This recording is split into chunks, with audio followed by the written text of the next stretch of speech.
Hi. So today I'm going to tell you about a patient that I've seen over a few weeks, who is a lady, middle-aged lady, who had quite a traumatic experience a couple of years before happened to her. And she's been coming to see me, and just a little bit of her story and what helped her. Now, when I'm talking about patients, I always make sure that there's no way that it would be possible to find out who they are. So I won't give any information that would give away who that person is, because that's really important for confidentiality. And sometimes I'll just change things around a little bit, for example, change the sex of the patient or change the situation that I've seen them in, so that it's not possible to identify them. And I think that's really important. But the actual stories are true stories. So this lady lived in a terraced house, and she had gone out of her house one day and out of the back gate and fallen into a manhole that had been left unstable by the council. And she fell into the manhole right up to her waist, and actually seriously injured her ankles. She had fractures and she required surgery in hospital. So it had been a very traumatic, painful, shocking experience for her, and very painful, and had involved quite a long period of time of recovery.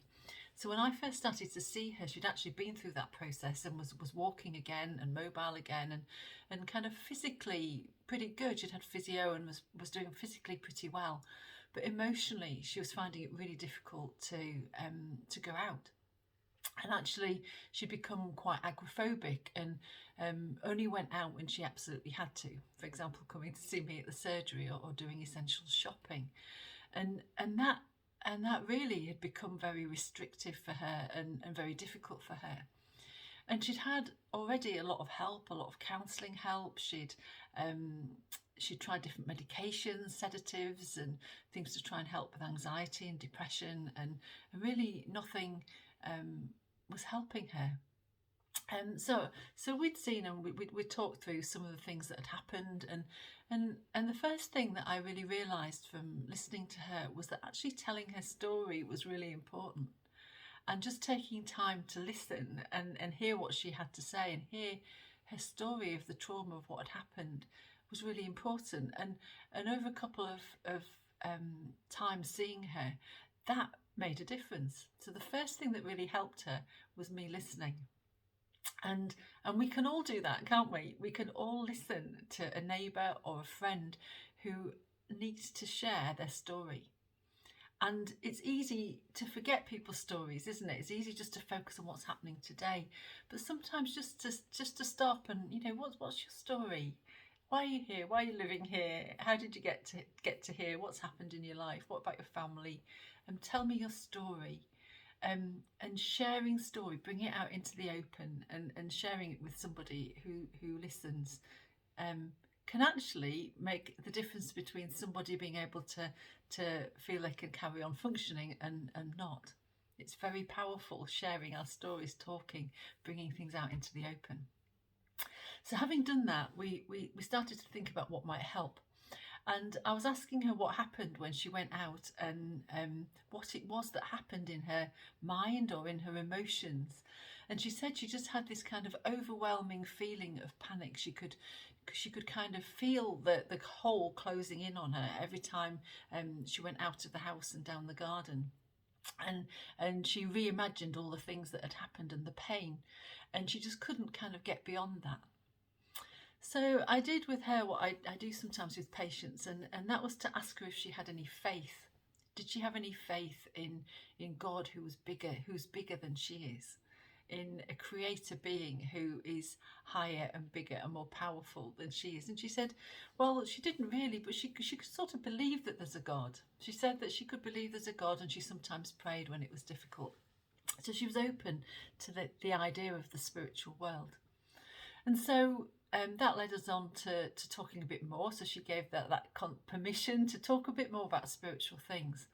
And we came to an agreement that the next time she went out, that the way that she could imagine God was maybe like a warm feeling. She said that if she thought about God, she felt warm and she could see a light. So the next time she went out of the house, we agreed that as soon as this panicky feeling started to come, she would look for light and she would expect to feel God's warmth because he's present everywhere. So that was the end of our consultation, and off she went. Well, she came back to see me the next time, and she had a sparkle in her eyes again for the first time. And she told me that when she went out of the house that week, that's what she'd done, and she actually felt as if God's arms were around her as a warmth, and she could like see a light. She could feel and see the presence of God with her. And she'd actually been able to stay out longer that week and had actually enjoyed what she did. And it was amazing because over a few weeks she completely changed, and she became able to go out and do things again. And actually, instead of anticipating the fear and the panic, she would anticipate the warmth and the light.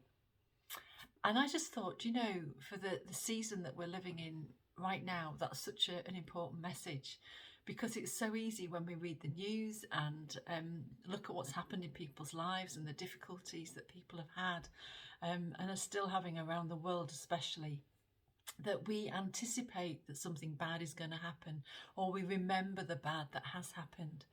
But do you know, whatever faith we have, God is there. He isn't changed by what we believe or don't believe. And he can show himself in many, many ways. And maybe just starting to think, how would I expect to see God or feel God? What could that be? Could that be an embrace? Could it be a warmth? Could it be just a hope? Could it be a thought that maybe some good is going to happen today?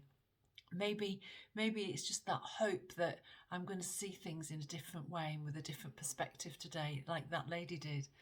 And over a period of time, that can actually change things. So I think from that patient, just starting to remember and think that we get ingrained in negative ways of thinking often and expecting bad to happen, and it's possible to change that around. It says in the Bible, with God, nothing's impossible for God. And that's amazing, isn't it? If we actually really believe that nothing is impossible for God. But start small, start with those little things, and just expect that actually he can turn up and he can do things for us and in us that are beyond what we can imagine or expect, that can really change and turn things around for us.